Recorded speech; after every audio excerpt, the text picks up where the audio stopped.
Sir, ചൈനയും അരുണാചൽ പ്രദേശും ഇതിനിടയിൽ വരുന്ന ടിബറ്റ്. അപ്പോൾ അരുണാചൽ പ്രദേശിന്റെ മുഖ്യമന്ത്രി പെമ ഗഡു പറയുകയാണ്, ചൈനയുമായിട്ട് ഇന്ത്യക്ക് അല്ലെങ്കിൽ അരുണാചൽ പ്രദേശിന് യാതൊരു ബന്ധവുമില്ല. അരുണാചൽ പ്രദേശിന് ഏതെങ്കിലും രീതിയിൽ കടപ്പാടോ അല്ലെങ്കിൽ ബന്ധങ്ങളോ ഉള്ളത് ടിബറ്റിനോട് മാത്രമാണെന്ന്. നമുക്കറിയാം, ചൈന എല്ലാ രീതിയിലും ഇന്ത്യയോട് ഇടഞ്ഞു നിൽക്കുന്ന സാഹചര്യമാണ്. അപ്പോൾ എന്ന് പറയുന്ന അരുണാചൽ പ്രദേശ് മുഖ്യമന്ത്രിയുടെ ഇത്തരം പ്രസ്താവനകൾ ചൈനയെ കൂടുതൽ പ്രകോപനപരമായ നീക്കങ്ങളിലേക്ക് കടക്കാൻ പ്രേരിപ്പിക്കുകയല്ലേ ചെയ്യുന്നത്? അല്ലെങ്കിൽ ഇത്തരം വിഷയങ്ങൾ, ഇത്തരം പ്രസ്താവനകൾ ഒരു മുഖ്യമന്ത്രിയുടെ നാവിൽ നിന്ന് തന്നെ പുറത്തു വരുമ്പോൾ ചൈന ഏത് രീതിയിൽ പ്രതികരിക്കാനാണ് സാധ്യത? അത് വളരെ അറിയാതെ പറഞ്ഞ ഒരു കാര്യമായിട്ട് നമുക്ക് കാണാൻ പറ്റുന്നില്ല. വളരെ കൃത്യമായിട്ടുള്ള ഒരു പറച്ചിൽ തന്നെയാണ് അരുണാചൽ പ്രദേശ് മുഖ്യമന്ത്രിയുടെ ഭാഗത്തു നിന്നുണ്ടായത്. ഇതുപോലെ തന്നെ ആസാം മുഖ്യമന്ത്രി നേരത്തെ ബംഗ്ലാദേശിന്റെ കാര്യത്തിൽ വർത്തമാനം പറയേണ്ടി വന്നു. കാരണം ഇപ്പൊ നമ്മൾ പ്രധാനപ്പെട്ട കക്ഷികൾ പറയുന്നതിന് മുമ്പ് തന്നെ അതാത് പ്രദേശം അല്ലെങ്കിൽ ഇപ്പൊ അരുണാചൽ പ്രദേശുമായിട്ടുള്ള ബോർഡർ അല്ലെങ്കിൽ ആ ഒരു വിഷയം പറയുന്നത്. കാരണം കഴിഞ്ഞ ദിവസങ്ങളിൽ ഈ ടിബറ്റുമായിട്ട് ബന്ധപ്പെട്ട വിഷയം ഇപ്പോൾ ഒരു ചർച്ചയാണ്. ദലൈലാമയുടെ പുതിയ ദലൈലാമ ഇന്ത്യയിൽ നിന്നാണ്. അതൊരിക്കലും ഈ പറയുന്ന ചൈനയ്ക്ക് അംഗീകരിക്കാൻ പറ്റാത്തൊരവസ്ഥ. എവിടെ നിന്നായിക്കൊള്ളട്ടെ, അത് അവരുടെ ഒരു വിശ്വാസമല്ലേ എന്ന് വിചാരിക്കാൻ പറ്റാത്ത അവസ്ഥ. അങ്ങനെ ആവണ്ട, ഞങ്ങളുടെ ഭാഗത്തു നിന്ന് മാത്രം ഉണ്ടാകണമെന്ന് ഒക്കെ സംസാരിക്കുന്ന വാർത്തകൾ നമ്മൾ കണ്ടതാണ്. അല്ലെങ്കിൽ അത്തരത്തിൽ ചൈനയുടെ ഒരു അസ്വസ്ഥത നമ്മൾ കണ്ടതാണ്. അപ്പോഴാണ് ചൈനയിൽ ഇന്ത്യൻ അംബാസഡർ കഴിഞ്ഞ ദിവസങ്ങളിൽ അദ്ദേഹത്തിന്റെ ഫേസ്ബുക്ക് അല്ലെങ്കിൽ ട്വിറ്റർ പോസ്റ്റുകളിൽ വളരെ കൃത്യമായിട്ട് ചൈനയും ബുദ്ധിസവും തമ്മിലുള്ള ബന്ധം, ചൈനയ്ക്ക് ഈ പറയുന്ന ടിബറ്റ് അല്ലെങ്കിൽ ബുദ്ധിസം അല്ലെങ്കിൽ ആ കാര്യങ്ങൾ, മറ്റു കാര്യങ്ങൾ ഇങ്ങനെ നിരന്തരം പോസ്റ്റ് ടിബറ്റുമായിട്ടുള്ള ബന്ധം നിരന്തരം പോസ്റ്റ് ഇട്ടുകൊണ്ടിരിക്കുകയാണ്. അപ്പം അതിനകത്ത് ടിബറ്റിന് അകത്ത് എന്തോ സംഭവിക്കാൻ പോകുന്നു, അല്ലെങ്കിൽ പുതിയ ദലൈലാമ ഇന്ത്യയിൽ നിന്ന് വന്നാൽ ഒരുപക്ഷെ അധിനിവേശം നടത്തിയ ടിബറ്റ് ചൈനയുടെ കയ്യിൽ നിന്ന് പോകുമോ, അതിനുള്ള ഒരുക്കമാണോ ഇതുണ്ടാകുന്നത്, അത് ഇന്ത്യയുമായിട്ടുള്ള ഒരു അഡ്ജസ്റ്റ്മെന്റ് ആണോ എന്നൊക്കെയുള്ള രീതിയിലേക്ക്, അല്ലെങ്കിൽ അത്തരത്തിൽ എന്തോ മനസ്സിൽ വെച്ച് പെരുമാറുന്ന രീതിയിലേക്ക് ദലൈലാമ വന്നപ്പോൾ ഈ പറയുന്നത് പോലെ ഈ പോസ്റ്റുകൾ ഇതൊക്കെ വന്നപ്പോഴാണ് കഴിഞ്ഞ ദിവസം ചൈനയുമായിട്ടല്ല ഞങ്ങൾക്ക് അതിർത്തി, ടിബറ്റുമായിട്ടാണ് ഞങ്ങൾക്ക് അതിർത്തി. 1950 ചൈന അധിനിവേശം നടത്തി പിടിച്ചെടുത്ത് ചൈനയുടെ കീഴിൽ ഇരിക്കുന്ന ടിബറ്റ്, അതിനകത്ത് ഈ പറയുന്ന ഈ ദലൈലാമ ഉൾപ്പെടെ അല്ലെങ്കിൽ ബുദ്ധിസ്റ്റുകൾക്ക് ഇപ്പോഴും അതൃപ്തിയുള്ള സമയത്ത് അവരുടെ കയ്യിലിരിക്കുന്ന പ്രോപ്പർട്ടി, അതായത് അവരല്ലേ ടിബറ്റ് എന്ന് പറഞ്ഞ ചൈനയല്ലേ, അപ്പൊ ചൈനയുമായിട്ട് ഞങ്ങൾക്ക് ബന്ധമില്ല, ഞങ്ങൾക്ക് അതിർത്തിയില്ല, ഞങ്ങൾക്ക് 1500 കിലോമീറ്റർ അതിർത്തിയുള്ളത് ടിബറ്റുമായിട്ടാണ് എന്ന് പറയുമ്പോൾ ടിബറ്റിനെ ഒരു രാജ്യമായിട്ട് അംഗീകരിക്കുന്നു എന്നുള്ളതാണല്ലോ അതിനകത്ത് നമുക്ക് അകത്ത് കയറി വായിച്ചാൽ മനസ്സിലാവുന്നത്. അത് തന്നെയാണല്ലോ ചൈനയെ അസ്വസ്ഥപ്പെടുത്തുന്നത്. ഇല്ലാത്ത പ്രശ്നം അരുണാചൽ ഞങ്ങളുടേതാണ്, ചില അതിർത്തി സംസ്ഥാനങ്ങൾ ഞങ്ങളുടേതാണ്, അത് അവരുടെ മാപ്പിൽ ഉൾപ്പെടുത്തി അതിനകത്ത് അവരുടെ പേരുകൾ കൊടുത്ത് പലവട്ടം നമ്മളെ പ്രകോപിപ്പിക്കാൻ നിൽക്കുമ്പോൾ ഈ അരുണാചൽ പ്രദേശ് എന്ന് പറയുന്ന സംസ്ഥാനത്തെ മുഖ്യമന്ത്രി തന്നെ പറയുന്നു ചൈന അവരുടേതാണെന്ന് പറയുന്ന അരുണാചൽ പ്രദേശുമായിട്ട് ചൈനയ്ക്ക് യാതൊരു അതിർത്തിയുമില്ല, അതിർത്തിയുള്ളത് ടിബറ്റുമായിട്ടാണ് എന്ന് പറയുന്നു. അതിനകത്തൊരു വലിയ പൊളിറ്റിക്സ് ഉണ്ട്. ഇത് അസ്വസ്ഥമാക്കാൻ സാധ്യതയുണ്ട്. നമുക്കറിയാലോ, പലവട്ടങ്ങളിൽ നമ്മുടെ പല പ്രദേശങ്ങൾ, ലഡാക്ക് ഉൾപ്പെടെ നമ്മളുമായിട്ട് അതിർത്തി പങ്കിടുന്നിടത്തെല്ലാം നമ്മുടെ പ്രദേശം പിടിച്ചെടുക്കാനും പണ്ട് മൊട്ടേ പിടിച്ചെടുത്തിട്ടുള്ളതും ഇപ്പോഴും വീണ്ടും നമ്മുടെ അതിർത്തിയിൽ സംഘർഷം ഉണ്ടാക്കുന്ന ഒരവസ്ഥയുള്ളതും നമ്മൾ ആ സംഘർഷത്തിനൊക്കെ തക്കമായ മറുപടി കൊടുത്തിട്ടുള്ളതും ഇപ്പോൾ ആ സംഘർഷത്തിനകത്ത് പരസ്പര ധാരണയിൽ നിൽക്കുന്ന ചൈനയുമായിട്ട് ഇത്തരത്തിൽ ഒരു കാര്യം പറയുമ്പോൾ നാളെ ചൈന പ്രകോപനത്തിന് വരാൻ സാധ്യതയുണ്ട്. നമ്മൾ പഠിക്കേണ്ടതെന്ന് പറഞ്ഞാൽ ഈ പറയുന്ന രാജ്യം, ഈ ചൈന എന്ന് പറയുന്ന രാജ്യവും അല്ലെങ്കിൽ മറ്റൊരു രാജ്യം എന്ന് പറഞ്ഞാൽ എവിടെയും അധിനിവേശം നടത്തും.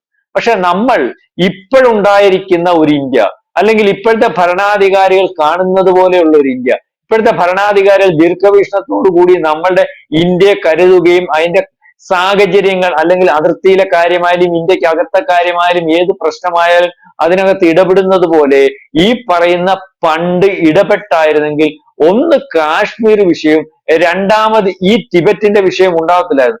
അന്ന് ടിബറ്റിലേക്ക് അധിനിവേശം നടത്താൻ ശ്രമിച്ചിരുന്ന ചൈനയെ അന്നേരം ഒരു പ്രശ്നം ഉണ്ടാകും, അതുകൊണ്ട് അല്ലെങ്കിൽ നമുക്കെന്തോ വേണമെന്ന് പറഞ്ഞു നോക്കിയിരുന്ന ഇന്ത്യയുടെ ഭരണാധികാരികൾ ഉണ്ടാക്കിയ ഒരു പ്രശ്നമാണ് ഇപ്പോഴും എപ്പോഴും ചൈനയുടെ ഭാഗത്ത് നമുക്കുണ്ടാകുന്നത്.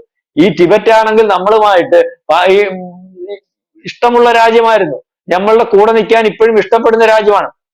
ആ രാജ്യത്തിനെതിരെ അന്ന് ടിബറ്റ് വലിയ അതിർത്തി രേഖപ്പെടുത്തിയാണ്. ടിബറ്റ് ഞെട്ടിപ്പോയി, ഇന്ത്യ ഒന്നും ഇടപെടാമെന്ന്. ആ രാജ്യത്തിനെതിരെ ഒരു അധിനിവേശം വന്നപ്പോൾ അന്ന് നമുക്ക് ചൈനയുമായിട്ട് എതിർത്ത് നിൽക്കാമായിരുന്നല്ലോ. ഇപ്പൊ എതിർത്ത് നിൽക്കുന്ന പോലെ നിൽക്കാൻ പറ്റും? എന്താണ്, ചൈനയ്ക്ക് ഏതാണ്ട് കൊമ്പുണ്ടോ? അല്ലെങ്കിൽ ചൈനയ്ക്ക് ഏതാണ്ട് ഇതുണ്ടോ? ഒരു അടി കിട്ടും, അല്ലെങ്കിൽ ചൈനയുമായിട്ട് നമ്മൾ യുദ്ധം ഉണ്ടായിട്ടില്ല, തോക്കും. പക്ഷേ ഈ പ്രശ്നം അവിടെ നിൽക്കുമായിരുന്നു. നമ്മൾക്ക് ആജീവനാന്തം ചൈന പോലെ ഏത് രാജ്യത്തെ കിട്ടിയാലും അധിനിവേശം നടത്താനും പിടിച്ചെടുക്കാനും അല്ലെങ്കിൽ ചതി കാണിക്കാനും അല്ലെങ്കിൽ മറ്റു രാജ്യത്തെ ആക്രമിക്കാനും അല്ലെങ്കിൽ വേറെ രാജ്യത്തെ കൂട്ടുപിടിച്ച് സമ്പത്ത് കൊടുത്ത് പാകിസ്ഥാനിൽ ചെയ്യുന്ന പോലെ ഇതുപോലെ പ്രശ്നങ്ങൾ ഉണ്ടാക്കാനും നിൽക്കുന്ന ഒരവസ്ഥ ഉണ്ടാവത്തില്ലായിരുന്നു. ഒക്കെ നമുക്കറിയാലോ, നമ്മുടെതാണെന്ന് പറഞ്ഞിട്ട് കാര്യമുണ്ടോ? അന്ന് ആ യുദ്ധം ഉണ്ടായി, കാശ്മീരിലെ വിഷയം വന്നപ്പോൾ അത് അന്താരാഷ്ട്ര വേദികളിൽ കൊണ്ടിട്ട് കൊടുത്തിട്ട് ആ രണ്ടുപേരും യുദ്ധം ചെയ്ത് കയറിയ സ്ഥലത്ത് നിൽക്കാൻ പറഞ്ഞു. ഒക്കെ ഇപ്പോഴും നമ്മളുടെ മാപ്പിലുണ്ട്, അല്ലെങ്കിൽ നമ്മുടെതാണെന്ന് പറയുന്നു. അവിടെ ആരാ പാകിസ്ഥാൻ വിചാരിക്കുന്ന പോലെയല്ലേ കാര്യങ്ങൾ നടക്കുന്നത്. അപ്പൊ ഇത് ഇന്ത്യൻ ഭരണാധികാരികൾ, അതായത് ഇന്ത്യക്ക് വേണ്ടി നിന്നിട്ടുണ്ടോ പഴയ ഭരണാധികാരികൾ എന്ന് നമ്മൾ ചിന്തിക്കേണ്ടി വരും. കാരണം ഇപ്പോഴത്തെ നീക്കം അനുസരിച്ച്, അല്ലെങ്കിൽ ആർക്കൊക്കെ വേണ്ടിയോ നിന്നിട്ടുള്ള 71 കാര്യം അറിയാമല്ലോ. ആ ബംഗ്ലാദേശിൽ, അല്ലെങ്കിൽ ആ ബംഗ്ലാദേശ് യുദ്ധം ഡേറ്റ് എത്ര, 71 തോന്നുന്നു ഡേറ്റ്. ബംഗ്ലാദേശ് യുദ്ധം ഈ പട്ടാളക്കാർ, നമ്മുടെ സൈന്യം കയറി അടിച്ചു, 93,000-ഓളം പട്ടാളക്കാരെ പിടിച്ചു വെച്ചു, പ്രദേശങ്ങൾ നമ്മുടെ കയ്യിലാക്കി. ഇപ്പോഴത്തെ മോദിയുടെ രീതിയിലുള്ള ഒരു പ്രധാനമന്ത്രി ആയിരുന്നെങ്കിൽ അവിടെ വെച്ച് എല്ലാം നടത്തിയേനെയും അവനെ നമ്മൾ എന്നും നമ്മുടെ കാൽക്കീഴിലാക്കിയേനെയും. അന്ന് ചെയ്ത എന്തോ കരാറുണ്ടാക്കി പിടിച്ചെടുത്തത് മൊത്തം തിരിച്ചു കൊടുത്തു.